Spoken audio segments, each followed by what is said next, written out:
All right, we're going to continue with our post-race media availabilities for the Geico 500. We are now joined by our third place finisher, the driver of the number 3 Dow Energy and Water IntelliFresh Chevrolet, Austin Dillon. Austin, talk to us a little bit about your run out there today. Well, there was a little bit of everything. It started out pretty good, running up front and moving around, chasing guys, and man, we had a fast car. Our Dow IntelliFresh car was fast, and we got in that early wreck. When we were 4 wide there with Jamie, and didn't work out.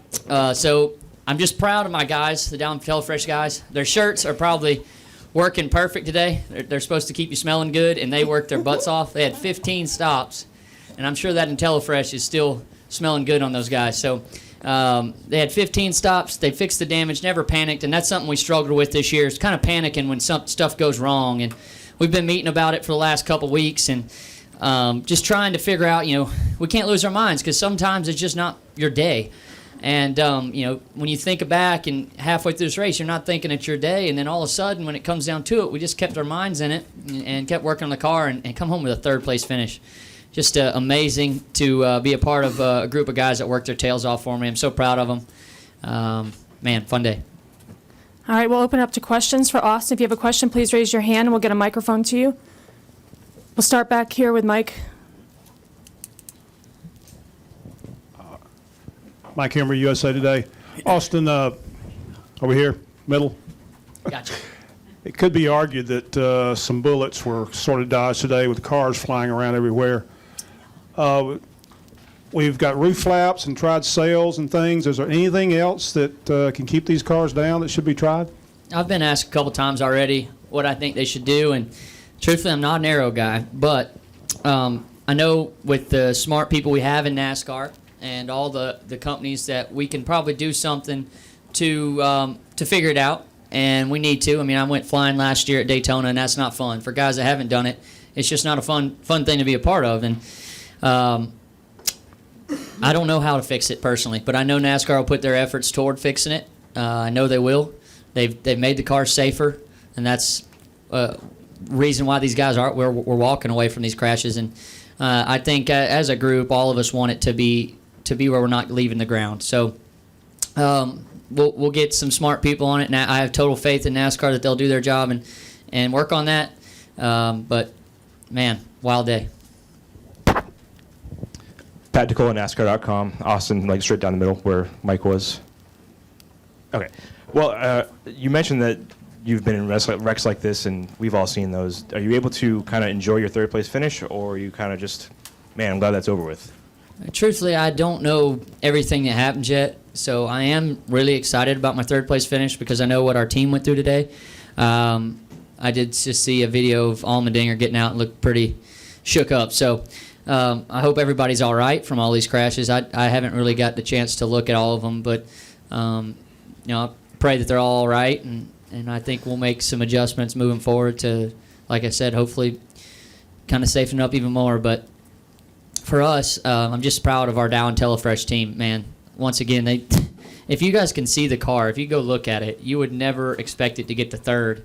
I actually think with it being so draggy and beat up, the one car hooked to us at the end, and he just pushed me all the way through 3 and 4 and gave us a heck of a run. And once I left that air, though, there was not much I was going to be able to do once that got happened. So I knew it was my last shot off of turn 4, and we just tried it. It was fun to be up there at the end. All right, and come up front to Bob here. Bob Pockris, ESPN. You said it was wild, and you said it was fun. I don't know, as you said, you didn't see, but there were 2 cars that were upside down at times today. My question is, how can it be both wild and fun? Well, I've been on the wild side, if you remember my wreck last year, Bob. I know what it's like to do that. I know what it is. And today it didn't happen to me. And I for us, for fun, was just watching my team work in the pits. I had guys climbing on the hoods, beating the hood down. I had guys putting screws everywhere in the car to keep it together. And it worked out for us. I agree. I don't like those wrecks. I mean, I promise you, I have to put myself in a situation I don't want to be in to make it to get into a good situation. You have to put yourself in bad situations that you wouldn't normally do to figure out how to get to the front. And that's where it all comes from. And I don't know personally how to fix it. So the only thing I can do is I know they've got new innovations that they want to do to the cars to make them safer. We need to go ahead and put those in, like the foot box that they've been working on.